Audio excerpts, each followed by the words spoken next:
to say you forget, I think some people might think that that's like an odd thing to say because it's very obvious. And it is very obvious that I don't have two hands.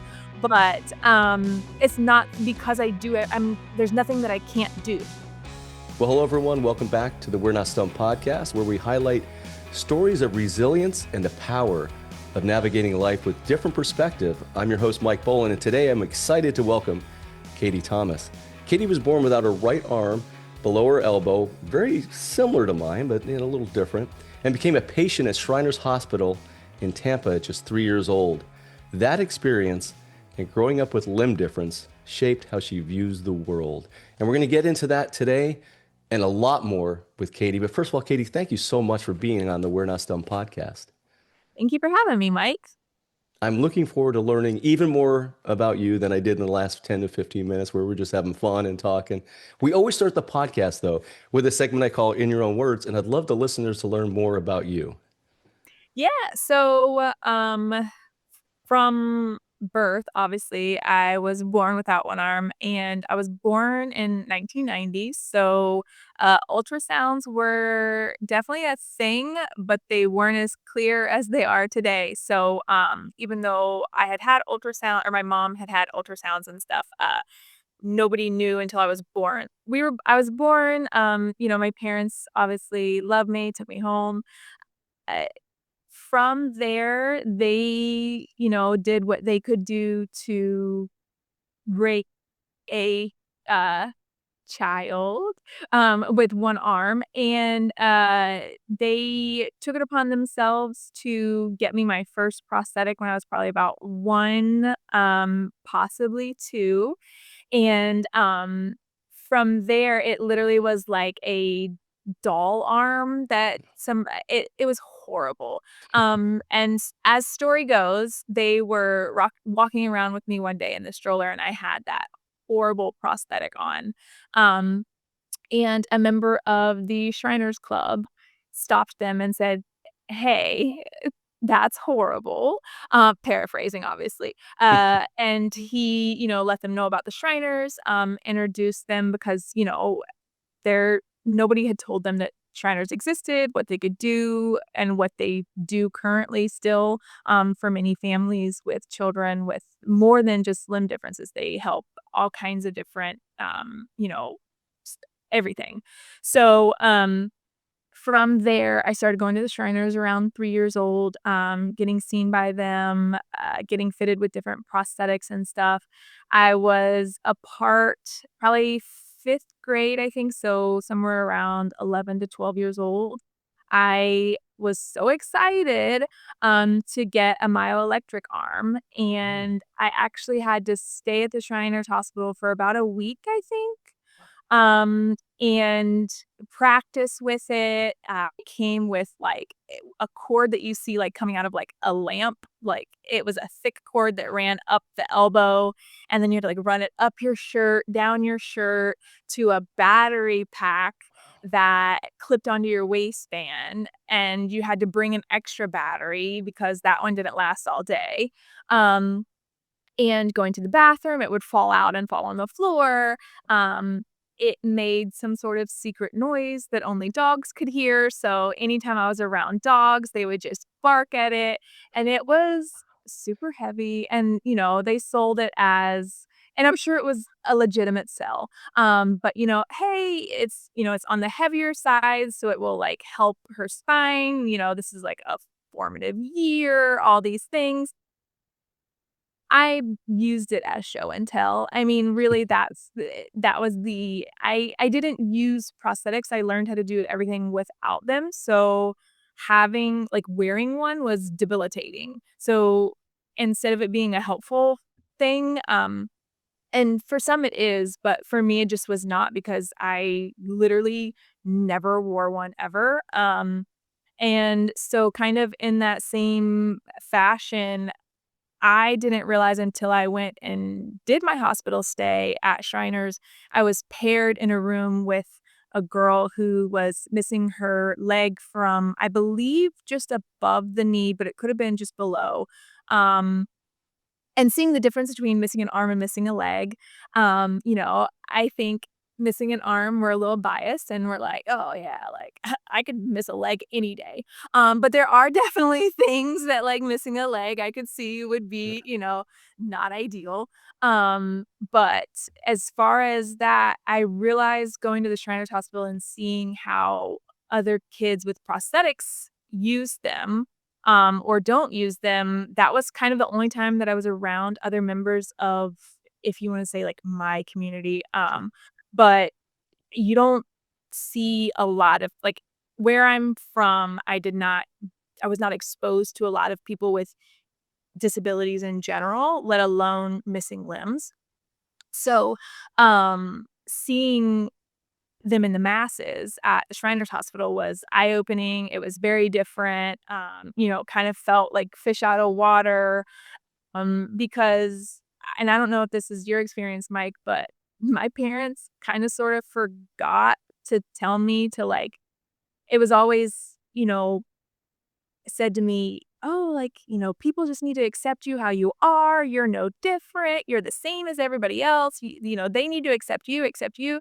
And they kind of sort of forgot to condition me to like accept other people. So Ooh. I kind of like have realized like an adult and like having my own like okay like we like openly talk about, and it wasn't to like any fault of their own, it was just one of those things that having a child with a limb difference, you're so worried about the outside world coming down on them that you give them all the strength in the world to combat that, but you kind of also forget like hey like when you see other people that like look different, it's like don't stare or so Yeah.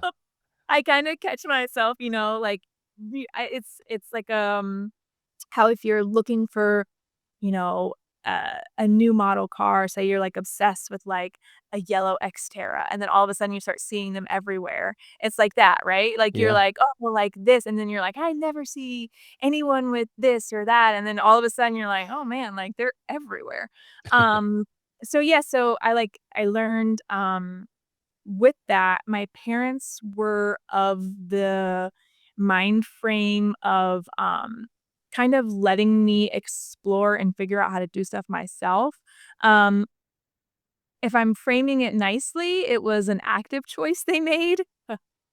M but in reality, I think it was kind of that moment where they themselves didn't know what to do, so in turn, um they just didn't step in to help or to do or, it was never it was just kind of ignored. Like, it was never talked about, it was never discussed. It was kind of just one of those things, like, everyone just ignored it, and I was normal, I looked like everyone else, so what was there even to talk about? Kind of like talking about it was taboo in a way, but not in a way that I ever felt ashamed of it by any means. It was just one of those things that was like, "Oh, like, yeah, I have one arm, but, like, I forgot." Or, like, it's not I mean, obviously, to say you forget, I think some people might think that that's, like, an odd thing to say because it's very obvious, and it is very obvious that I don't have 2 hands. But, it's not because I do it there's nothing that I can't do. So it's not like I go into the kitchen to do something and I'm like, "Oh, I can't do that because I have one arm," or it's not like I go to do there's nothing that's, like, in my face every day telling me like, "Oh, well, you have one arm, so you can't do that." Um, and so, yeah, so being in that community and kinda seeing how the flip side of that is, where there were definitely some parents that were super overbearing, out of protectiveness, out of love, out of compassion, but you could definitely see from my side of the table of kind of getting that aha moment of like, "Oh, maybe it's not so bad that my parents didn't teach me anything." Mhm. So it was kind of that, okay, I no longer really feel bad that, like, my parents don't help me with anything, and, like, if I ask them for help, sure, but I am not gonna ask anyone for help. That is a fatal flaw in the system, and it took until I was an adult with and I probably within the last 5 to 7 years that I'll even, like, allow people to help me, and I'm sure I don't know if it's a gender thing mixed with having a limb difference, because I don't know how many times you get asked, like, "Oh, like, let me take that cart out for you," or All the "Can you time. all these groceries?" Or, "Oh, are you sure you can lift that? Here, let me take that to your car," or Yeah. let me get the door." And I'm like, "Bro, like, I can open the door. Like, I've been Yeah. opening like, what do you think I do when I go home? Like, I don't just stand outside." And I know they do it out of it's human nature, right? Like, we expect that. I would expect that of my children. I would expect that, I offer to help people all the time. So, I mean, whether you're able-bodied or not, it's one of those things that it's human nature to wanna help. But it's taken a while for me to kind of, like, allow that and realize that it has no bearing on whether or not I need help, but it reaffirms kind of I don't want them to not ask next time and it be somebody that does need the help.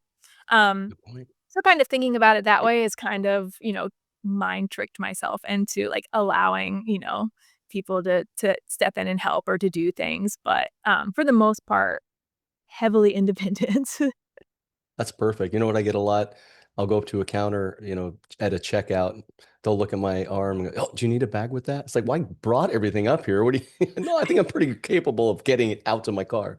And I'm glad you didn't find the other thing I have. No, I'm kidding, of course, on that Yeah, one. So, oh, yeah. go ahead. No, I was gonna say, and, with that, I have always been one to push the envelope, so my brothers did baseball, so I did baseball. There was no, "No, you can't do that." I was never told, "No, you can't do that," because, I mean, I think they knew early on, according to my dad, at least, which he's since passed, but from when I had conversations with him in the past, he, has mentioned before that, like, I was probably the most strong-willed, independent of all of his children, so I was kind of like he knew if I said I was gonna do it or I didn't want this or what he okay. Like, there was no additional questions, there was no follow-up, there was just, "Alright, if she said it, then yep, it's Bible, it's happening." So, I did baseball, I rode horses, and did, like, rodeo events and stuff, so, like, barrel racing and stuff like that, definitely very amateur, but in my hometown, there is a place that on, I think it was, like, Wednesdays or Thursday nights, you would just trailer your horses over there, and they had an arena, and you would Wow. do, all the rodeo events and stuff. So along with that, like, I learned how to, tack up my own horse, like, so put the saddle on, the bridle, the this, the that, tightening, learning all of those things. Funny enough, my after school program, like, counselor or person that was involved in the YMCA that serviced my elementary school in the 1st grade, after school, somebody I don't know who she is. I do know it was a girl because I can remember that, but, she's actually the one that taught me how to tie my shoes. So, I've been that was, like, a big thing to be able to do myself, to form that independence, and then from there, it, spawned into my mom, like, burnt my hair one time with, like, a blow dryer and a, metal brush, and so, like, from then on, I was like, "You're not doing my hair anymore." So I, like, learned how to do my own hair, and it started with, like, ponytails that were, like, egregiously on the side of my head because I couldn't learn to compensate yet, or how to do this or that. So it's just learning and experiencing, trying again and again and again.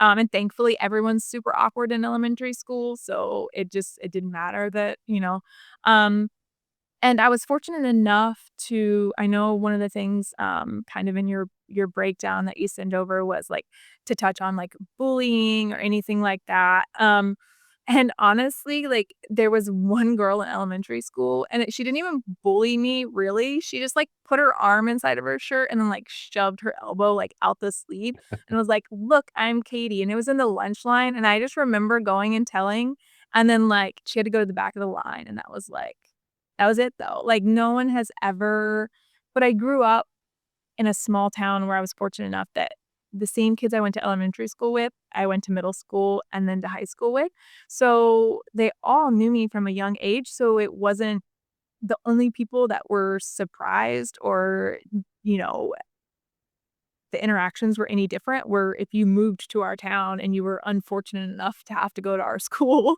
Um, but literally, I had played T-ball with them. I had done all these things since I was a young kid.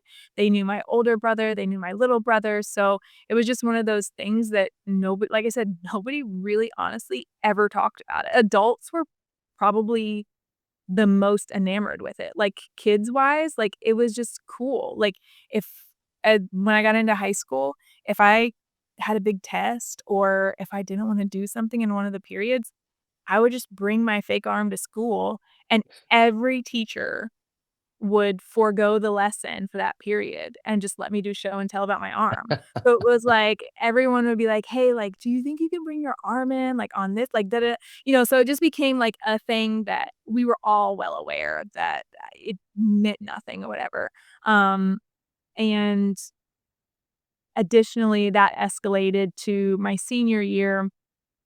We had a teacher who was not from the area, so he had no background knowledge of, me or anything, but everyone in the class had. So we had to do show and tell, and we had to bring in a bag of like 5 things to tell about us. And I was like, okay. So I brought in all these things, and then like one of the pieces was like a Florida Gators t-shirt. And I like pulled it out and I was like, I brought this t-shirt. I was like, it has a gator on it. It's the only thing I could find that had an alligator on it because after my accident that I had when I was a kid and my arm was bitten off by an alligator, I've just really never like enjoyed like them being around and blah blah blah. I went over this whole thing. And I mean, he bought it hook, line, and sinker. And everyone's like chuckling in the class as he's like asking questions. And he like everyone got in trouble over it because like he thought they were being mean by laughing. And so literally we let him go on for like a week before we told him like, "Hey, actually, like, I was born that way." And I mean, obviously, thankfully, he took it well, and he thought it was hilarious after the fact, but, yeah, it's not uncommon for and I don't know if you have any fun stories that you tell, but especially I've noticed, with kids, it's easier for them to understand and process, a shark biting your arm off or an alligator than to say, "Hey, I was born that way." And they're like, try again." Like, no." Like, "Nope, please, next answer." And I'm like, or you try to be like, like, "You have brown hair and you have blonde hair and I have brown hair. We're different. Like, you have 2 arms, I have 1." And it just doesn't land, and then we always just end up at alligator bit it off, and then they're like, "Oh, okay."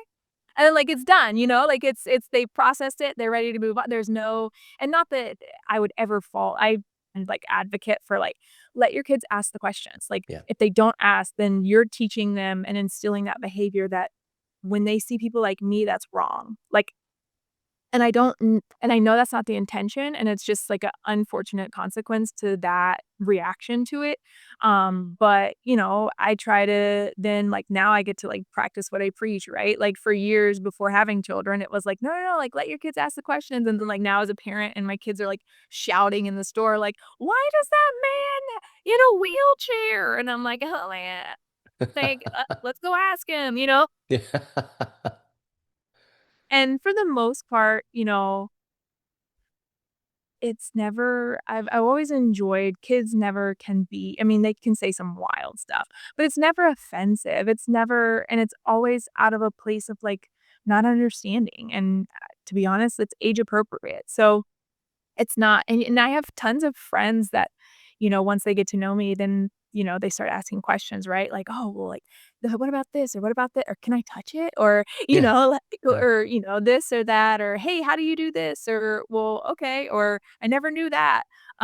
So, yeah, so it was kind of just it's always just been, like, a natural thing to kind of take it in stride. My parents were very good about that. My dad did start, jokes from when I was very young. I was very shy. I did not like when children asked me questions then.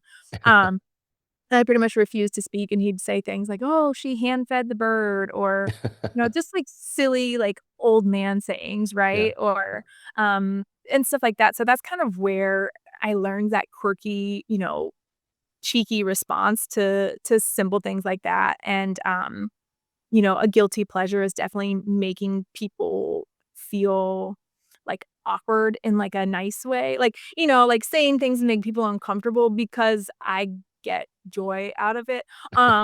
But, also kind of like building that trust in, it's okay even as like adults, like it's okay to ask questions. Like sometimes your questions are very dumb. Like if you ask me like, "Oh, are you right-handed or left-handed?" Like really like take your best guess. Like, take I don't know, a big mystery.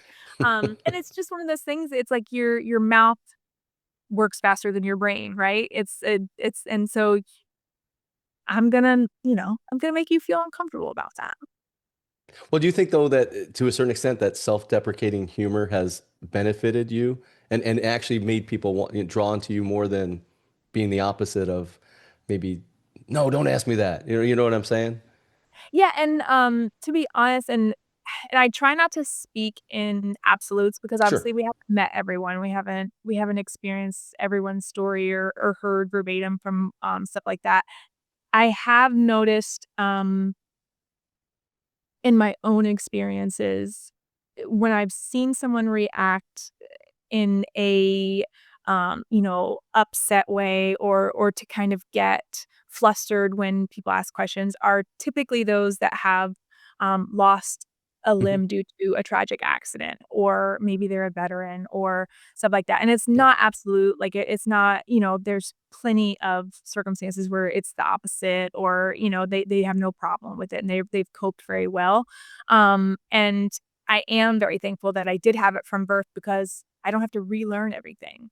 The learning curve could be exponentially if if people just use their brains and thought, "Okay, you've lost an arm," right? Like, you're in the hospital, you've lost an arm. The only people that you then have contact with that, tell you how to do things are people with 2 freaking arms. Yeah. So, like, for me, the most infuriating thing is for somebody who has 2 hands, like, tell me how to do I'm like, "You don't know." Like, "You don't know." Like, so I just feel like we could definitely be, using our brains a lot more in society and with programs to kind of get that mentality across of like, "Hey, like, there's plenty of people, I know I can't be the only one that would absolutely volunteer time Yeah. to go to whether it's a VA hospital or just a regular hospital or to physical therapy clinics or even to events and just give, demos on, 'Hey, you lost your arm, like, what do you think you can't do?' Like, tell me." Like, because I guarantee you I it and then I you have it and save you months of trying to figure it out. Yeah. And kind of refill their cup that seems to be, empty or lost or kind of give them that footing of I think it's very easy to think that, you know, oh, like, it, um, like, I think it's easy to just assume that with time it's gonna get better, or when you're completely able-bodied, right? Before you lose a limb or something like that, you just think, "Oh, well, yeah, I know that, like, oh, like, if I have a kid that's missing one arm, like, I'm just gonna tell them they can do everything, and I'm gonna be so positive," but when it happens to you, I feel like sometimes that positivity kind of fades away because for lack of I mean, it's more of like you're putting on that front, right? Like, you're like, "Oh, no, like,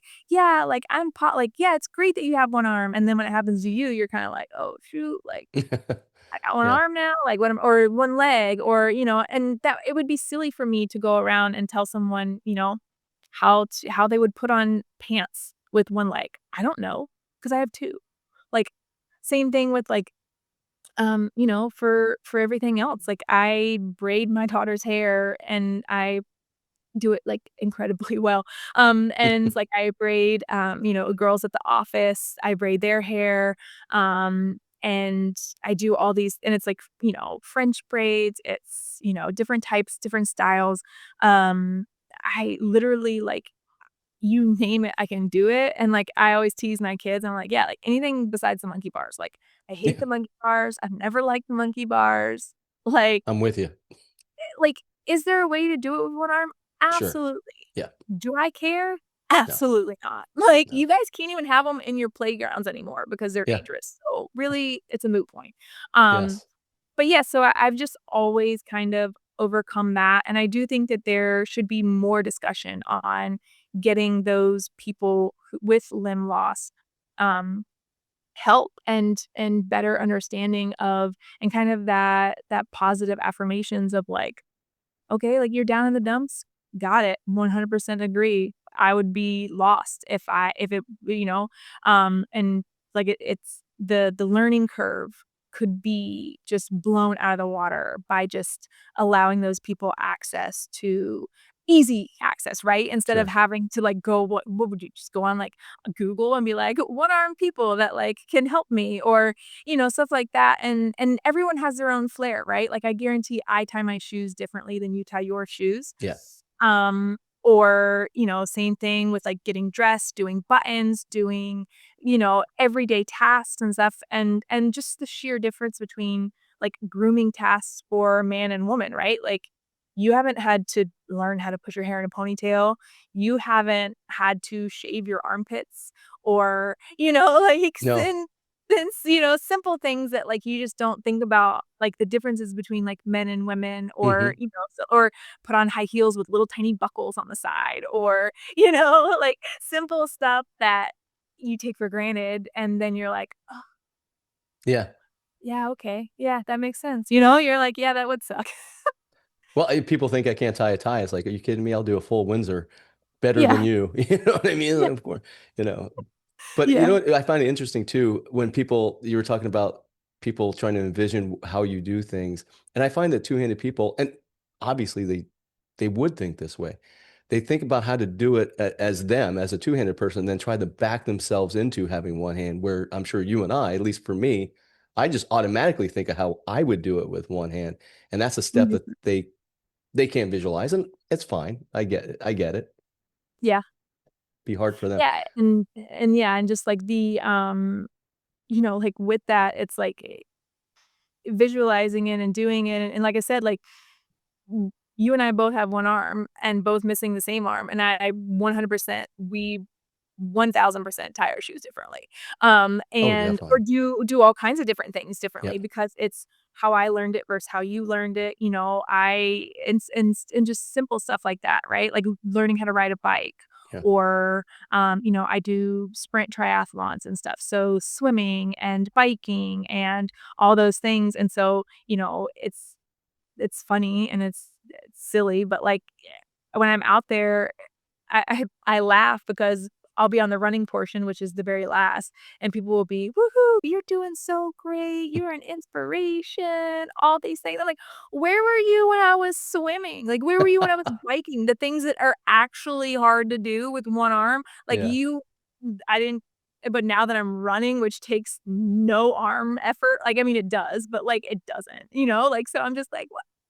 Wrong spot, bro, like, come at me when I'm on the bike." Like I think a big difference between us 2 would be I'm more closer to like, I have basically a wrist here, and you're Mhm. closer to the elbow. I think even that has makes big differences of how we do things. Oh, absolutely. I literally my arm fits perfectly, like, in the bottom of a soda can. So, like, I will, like, balance it on my Mm. right arm and not even realize I'm doing it and walk around and do all these things, and then, I'll catch myself, like, turn and look, and, like, everyone's like and I'm like, "Oh, I forgot." Like, and then I know, that being said too, the discrimination aspect, especially when it comes to, like, jobs, right? Yeah. I've been fortunate enough that out of college, my husband is 5 years older than I am, and we met when I was in college, he was already, working. And I've been very lucky in the fact that the area of expertise that he went into and developed into in his field, that he's excelled at, has created an environment where I haven't actually had to get, like, a super serious job. So thankfully, it was, like, one of those things where, like, getting turned down for jobs or, not getting selected or having your interview, right? And then they're like, "Oh, yeah." And then, like, you don't the only time Yeah. that there's been two instances that one is funny, one is kind of like, "Are you kidding me?" So the "Are you kidding me" one is, I was in high school, and I remember going to, our veterinarian office, which had like a doggy daycare or, and they wanted part-time, like, kennel cleaner and stuff like that. Um, and I remember doing the interview, and the person interviewing me was very taken aback that I had one arm and was you could tell off the jump was convinced that I wasn't gonna be able to do the job, partially because it was, like, lifting heavy grates, which everyone just assumes you can't lift anything with one arm. Um, and, and then I remember specifically, she was like, "Okay, like, here, like, we wanna see how you handle, like, 2 to 3 dogs on a leash at one time and, like, how you do with that, whatever." And so I was, like, holding them with just, like, the one hand, right? Because that's what I and she was like, "Okay, like, can you, like, take it behind your back and, like, switch it to your other arm?" And I was like, "Okay, but, like, that's kinda like a weird thing." Yeah. So, like, I did it, but it was, like, one of those things where it was just, like, bad taste in your mouth type of deal, right? When you're just like, "Thanks for the opportunity, but we're gonna pass on this." Um, and then another time was, like, recently, and it was a remote position, but you had to go in for the interview. So I go in for the interview, and I knew going into it, right? There was a typing test, and so I can type very well on a computer, as I'm sure you can. Um, and I show up and they're like, so, n now we're gonna have you take the typing test and, and so just, like, sit here at the and, like, do you need anything? Is there any" and I'm like, Yeah, I'll take a No." beer. No, I'm kidding. Yeah, like, "It's fine, like, let's go." And so I remember getting, like, the results were 42 words a minute, and they were just like, "Oh my god," like, and I was like, "You really thought I would show up and just be, like, hunt and peck?" Like, I knew what?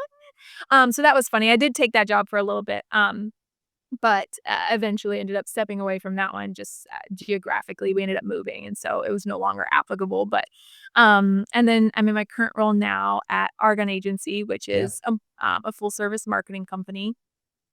And my area expertise is as the operations assistant is I handle all the logistics for, all of our, like, custom, orders for your brand. So we'll kind of jump into someone's brand and completely customize apparel or Wow. gifts or literally, like, everything, so it's kind of instead of going online and looking for, you know, a purple bag that's close to your color, right? Close to your logo, close to we'll actually take that, send it to, a manufacturer, say, "This is the exact color," like, and then we'll have them actually produce that custom item, Wow. um, and have it, customized completely head to toe, so there is no kind of plug and play or just, "Oh, well, we'll just put it on a white shirt and then we'll just have our color logo over here," or we'll just do, a color that's not really our color, but it's close and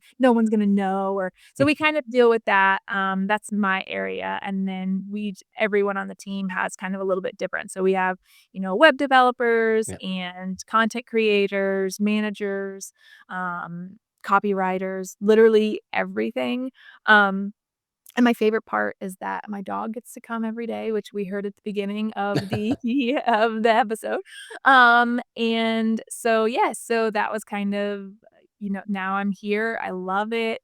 I actually have no marketing experience, so I just was running my mouth in a hair salon one time.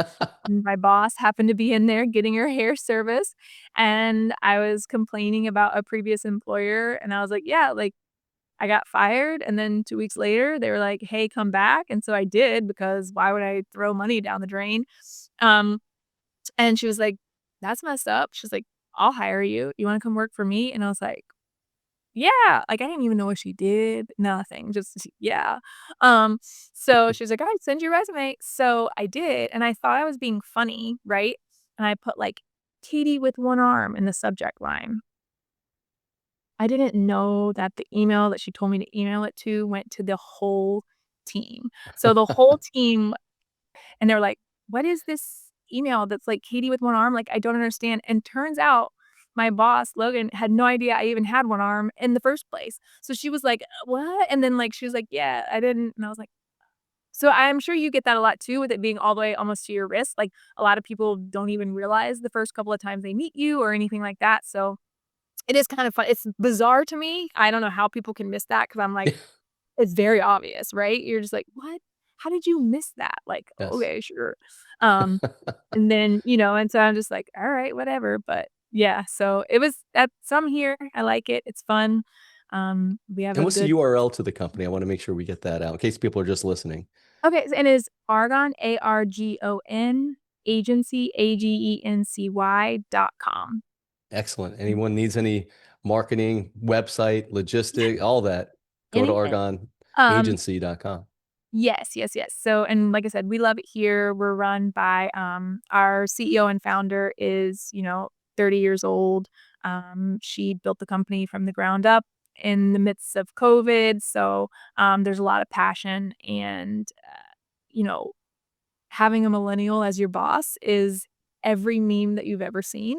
And then they are all accurate, 1000%, right? You're just like, "This can't be real." My husband, who works at very corporate Fortune 500 companies, is like, "I don't know what you do all day, but, like, you don't go to work." Like, I'm convinced I don't know how I don't you're getting paid, so it's fine, but, like, I don't there's no way that's real. Like, he was like, he saw one of my coworkers, he's like, I saw Chandler the other day, he was like, "She was wearing pajamas." She was not, she was just wearing leggings, but I was like, "What?"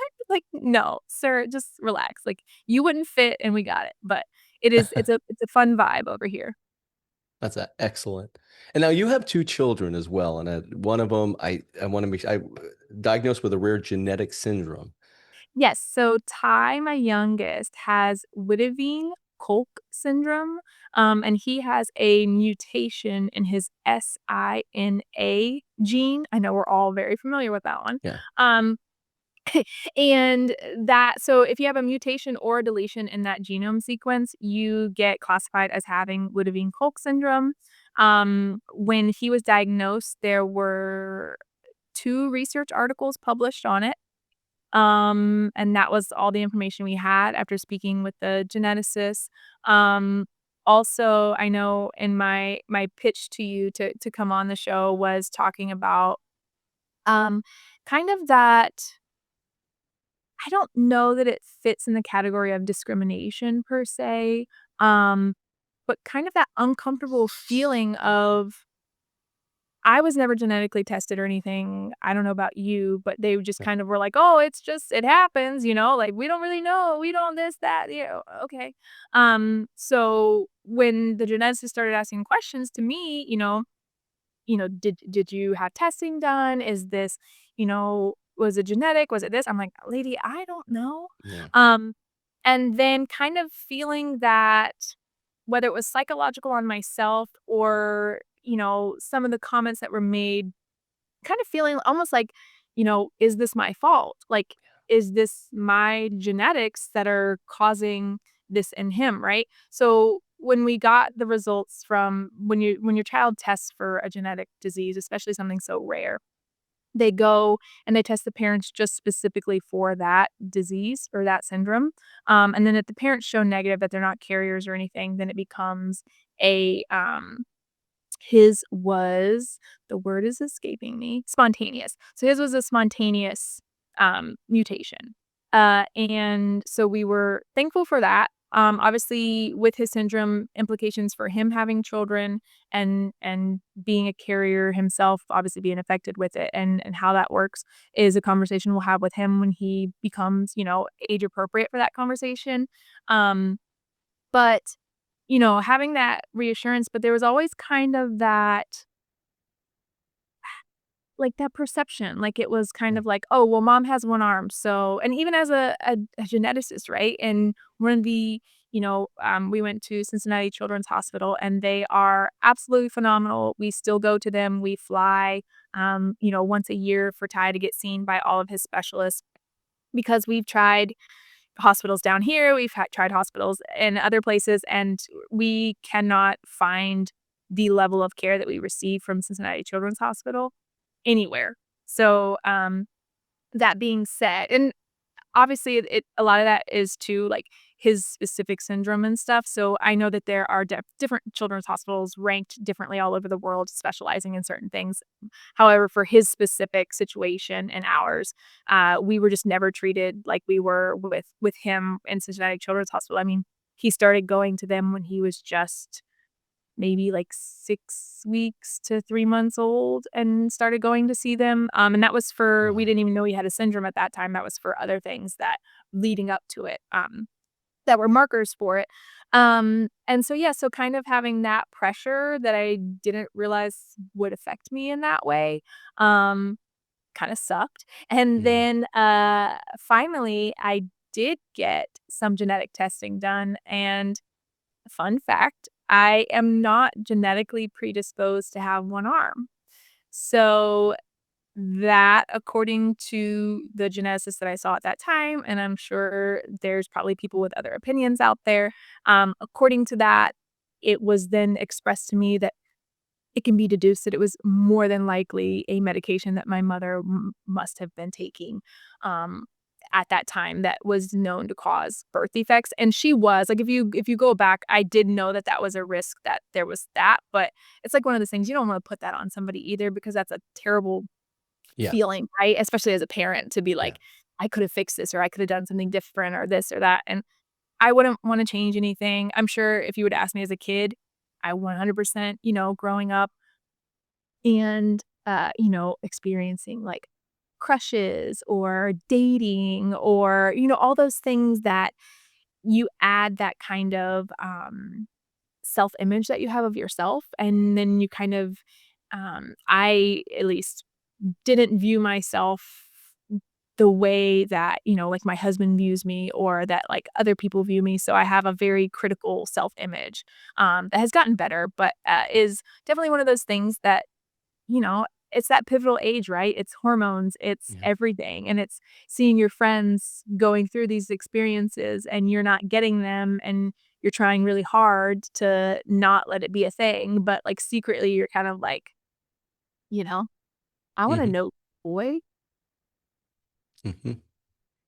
So, but yeah, dealing with Ty, going through all of that, having Mackenzie, and then also with that, and I'm sure, um, you may have experienced this as well, having that unknown of, like, "Okay, but, like, what do I do? Like, am I gonna be able to change a baby and not get shit all over myself?" Like, or, Yeah. like, "Am I gonna be able to do this? Like, am I gonna be able to pick them up and hold them?" And, like, in your mind and in your heart, you know those things, but there's still that little voice in the back of your head that's kind of like, "Can you?" And so, um you adapt, right? Like, you learn how to do things, you just do it naturally, you do it because you have to, right? Like, it's a survival, it's a, "I'm gonna do it," and because there's no option, right? I can't just be like, "Here, husband with 2 arms, you do everything," or, in your aspect, "Here, wife with 2" I assume she has 2 arms, but,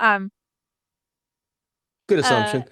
yeah, and with that, and then when they start getting older and teaching them things, when you have 1 arm and they have 2 and you're like, my son, for the life of him, cannot learn how to tie his shoes, and I'm trying to teach him, I do, the loop and swoop and pull through, and I was like, "Okay, well, here, like, let me teach you the other way," because with his syndrome, like, fine motor skills are just garbage.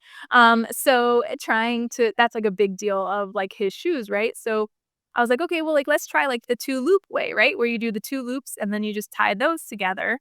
So you do, like, your original knot and then you do 2 bunny loops and you tie the bunny loops in a knot, right?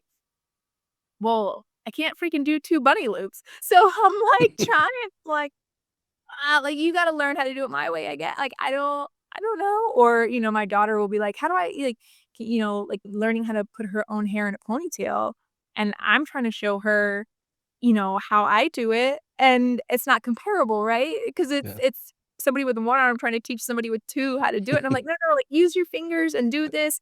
Uh, and they're like, "What?" Like, "I don't," or, like, she wants to learn how to braid, so trying to teach her, you know, if I'm French braiding, how I pull hair from my right side is not how you would typically you would just use your right hand to then like you take like a finger from that and you like kind of scoop it to pull it into that braid on that side.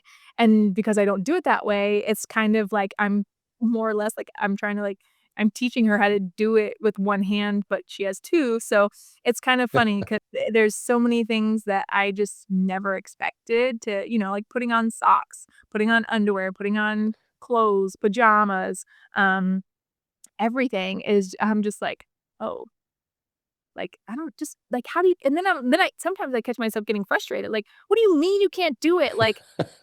Like, what do you mean? Like, that you can't say that to me. Like, come on, I know you can do it, Like, or trying to teach them how to ride a bike or, Yeah. all those things that I took for granted. Like, being like, "Oh, yeah, like, if I could do it, my kids could do it, and it's fine, and it's great." And then I'm like, "Oh, okay, like, how do I teach you how to do it with 2? Because I don't know how to tell you how to do it because I have no idea." Well, similar story. I took my oldest daughter out golfing 10 years ago. And so we're out there golfing. She's like, Dad, how do you grip a golf club? Like she's in general, how do people grip a golf club? And I'm like, I don't know how two-handed people grip a golf club. I have no idea. I think they put their thumbs over something. I don't know which one goes on top, on bottom. I have no idea. We'll figure this out. Let's get on Google. Yeah. Or I, yeah, and I'm I bat left-handed, but, I'm right-footed in soccer or, I putt-putt, you know, as a left-hander or, and so there it's funny how I kinda switch back and forth between the 2 and well, hold on. We didn't talk about this before. I drive like when I'm using my driver, my pitching wedge, everything's right-handed. I putt left-handed. No, it's just weird. I think it's because of the way we see things. Our eyes are, dominant. yeah. Yeah, I Wow. mean, I cannot and same thing with, like, with baseball, I know I've seen tons of videos, especially now that, more, like, one-armed kids are starting to get into mainstream sports like basketball, baseball, stuff like that, um, and are able to do those things. I see a lot of them do more of like a backhanded swing Hmm. for somebody and I have to be it has to be forehand. Same thing in tennis. I have a terrible backhand, but I can forehand it all day long. Same thing, pickleball, all of it. Um, and so that has been kind of funny to see that, like the mainstream way or how mechanically how it should be, right? To get the most power or to get the most whatever. But because I learned and adopted the other way first, it's kind of like, well, it's how I do it. Like so it's definitely one of those that I'm never gonna tell you how to do it differently if it works for you. And so, because everyone does stuff weird and quirky, right?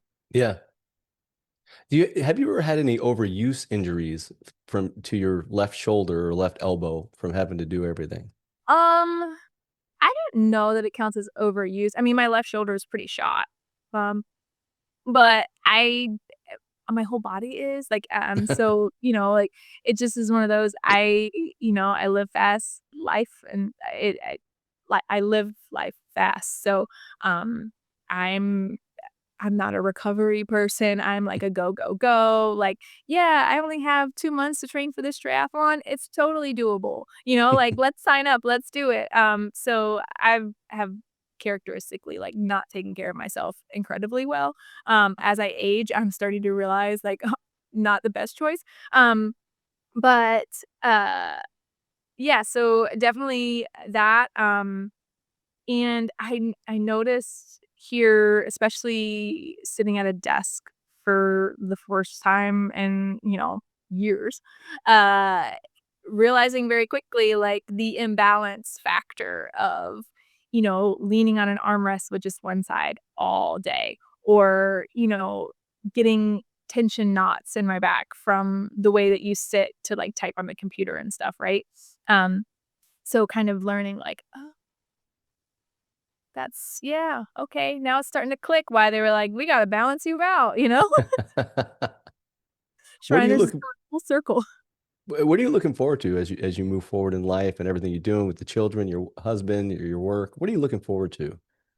Um, I'm looking forward to continuing, advocacy in all aspects. So whether it's stuff with limb difference or stuff with my son with genetic mutations and stuff like that. Also kind of growing my career as a professional because I did take such a long I mean, I took pretty much every off until my kids were in school full time. And so, my youngest is 7. So up until like 2 years ago, I didn't work because I just stayed home with them or was running around picking one up from, half day daycare, taking them here. Or thankfully, I didn't have a job when Ty was very young because we were doing intervention therapies from the time he was 6 months old, and that was 3 times a week, every week until he was 3 years old. There were countless doctor's appointments and all of that stuff that I was fortunate enough to be able to attend and do, and, if they called and they're like, "Hey, we have a spot right now," and then I could drop everything and go because, thankfully, we were in a position that, like, that was something that we could afford to do, like, in our home dynamic. So that was great. And yeah, so um, with that, helping families that are um, ashamed is not the word, but almost intimidated or kind of have that um, outdated way of thinking that putting your child in intervention services is taboo or oh, well, Timmy didn't talk until he was 3, so he's fine. And it's like, no, Timmy should have been in services. Like, sorry, like 100%. Like, yes. So realizing the power that I have as a you know, white educated woman, to enter into those spaces, advocate for myself, advocate for my son, find how to do those things successfully, and then, I'm involved in several groups and platforms outside of this that I then kind of say, "Hey, this is what we did. Here's the research to back what you're asking for. You wanna ask for X, Y, and Z. You wanna advocate for this. If they tell you no or if they try to scapegoat you this way, then, like, here's some terms or some lingo to throw out that kind of, um, makes their ears perk up, right? Or cer The medical field is what it is in America, right? We could go on all day, both sides, every angle, and we're in so deep that it is what it is. You've gotta make it work for you, right? So, part of doing that is learning, okay, if I go in and I say, "My son is experiencing X, Y, and Z," then I can get access to whatever. If I go in and, I give them the option to, "Well, I don't know," or, "I'm unsure," or if you I feel like you get better results the more,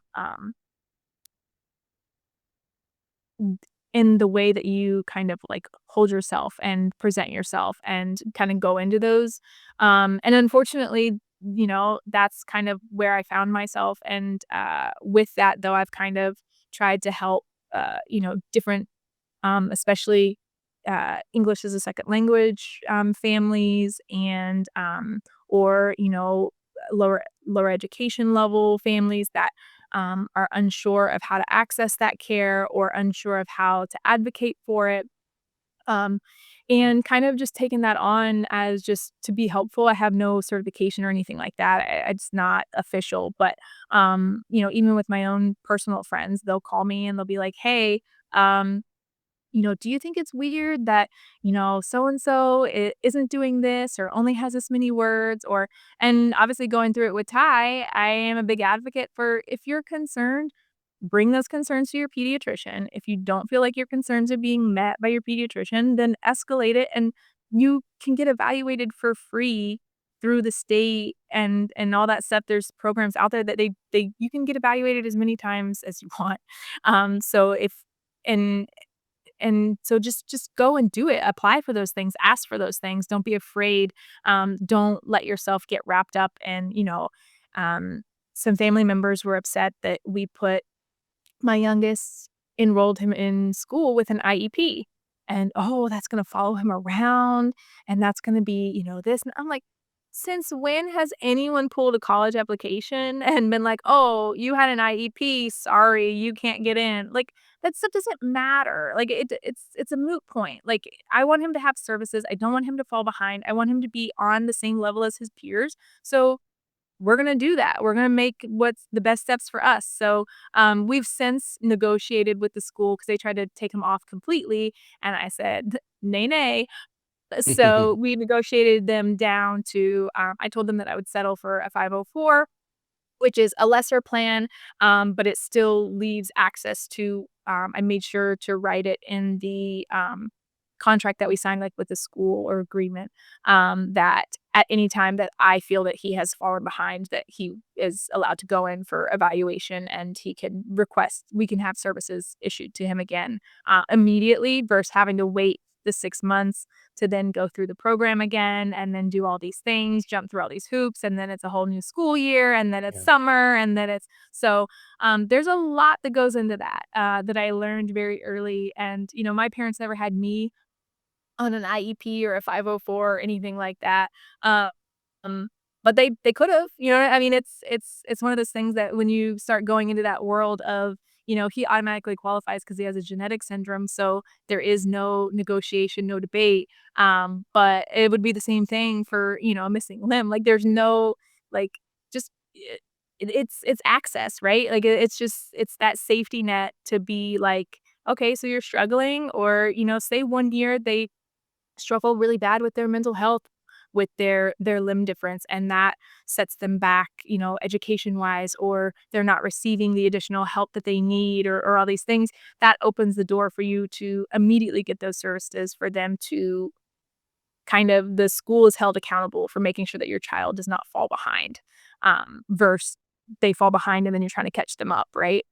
So with your advocacy and what you're just describing, is it okay if people reach out to you that may be going through some of their own challenges? Absolutely, yeah, I definitely, like I said from the beginning, like, I encourage questions, I encourage kind of dialogue, thought processes, helpful tips that, some other community members might also have or have dealt with or things that they've found that, with the emerging world that we're in, right? Different things that are changing or being updated or taken away or added. Yeah. Those are things that I think the more that we can all kind of be a part of that and Yeah. share our experiences and our voices and not in a cliche way. Like I'm not saying we need to go out with protests, marches and do all these things.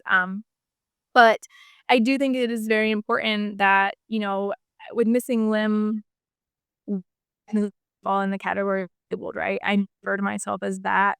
I hate when other people do. I hate reading it on papers. I hate, all those things. But fact of the matter is, on a technicality, it is, right? Like it's a disability.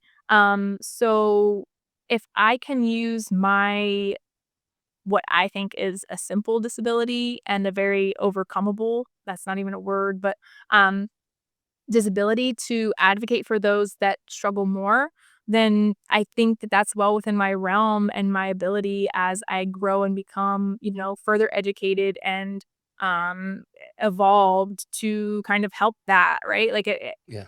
I can help you if you're struggling, or I can, show you different ways to advocate, or, "Hey, you're having trouble here, then, like, let's start Googling," right? Like, that's where everything starts for me is, okay, like, let's find out, like, let's get the answers. If we don't know the answers, then we're not asking the right questions, right? Fantastic. Katie, I've taken a lot of your time. Thank you so much for being on the We're Not Stumped podcast. I really appreciate it. I appreciate you, having this conversation with me, and, I before I came on, I watched, the previous episodes and saw, different things and different takes on stuff, so that was interesting as well. I know, I felt bad, I was, h critical of the prosthesis maker, but it was one of those things that, it's what works for other people, right? So, Yeah. it's that learning curve and what you prefer, and I'm sure we all it's the same feeling of when you pick up your special pen, right? Like everyone has a pen that they prefer to write with, and you have a preference in black or blue ink. You have a preference in, weight, density, all those things. So it's very similar to that. And so, yeah, so I love that we now have access to, everything that is as harsh as social media can be in some aspects. It does open the realm for um, getting further information and technology out there that you can take, an Instagram post, right? And say, hey, like, I want an arm like this that functions like this, like, make it for me. Hmm. Or new technologies that are on the rise, or stuff like that, and kind of can implement. And I think that's like a really cool way to use the platform, and to kind of make it work for you more or less, especially in this type of community, and moving forward of learning all the different things, and how everything evolves and stuff like that. I'm looking forward to learning more as you continue to move forward. And it was a great conversation for me because, well, I was reflecting on some of the things you said, and we actually have a lot more in common than I realized. And again, thank you so much for being on the podcast. I truly appreciate it. Thank you for listening to this episode of the We're Not Stumped podcast. I have an ask for everyone that got to this point of the podcast. Please like, share, and subscribe. The reason is simple. These stories need to be shared. It would help it to get out there to the people that really need to hear these stories.